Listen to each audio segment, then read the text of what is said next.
Group of nature lovers in Waterford putting their bird knowledge to the ultimate test when they helped rescue an injured eagle over the weekend. News 10 ABC's Juliana Bruno has the story.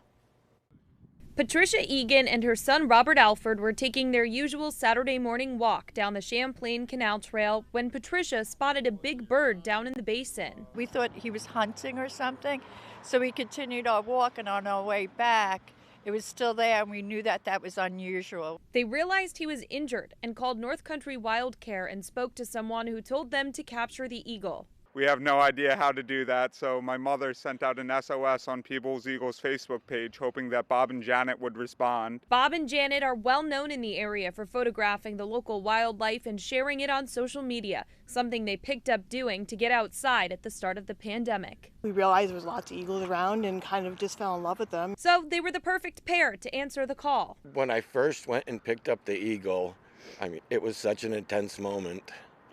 First, I was trying not to hurt it, but at the same time thinking, my God, this is slightly insane right now. For Bob, helping this protected raptor was an emotional moment. It was unbelievable. Experience of a lifetime. The bird went to a wildlife rehabilitator in Saratoga who gave him antibiotics and fluids. He then needed emergency transportation to Cornell Wildlife Health Center, so Robert and Patricia made the hours-long drive.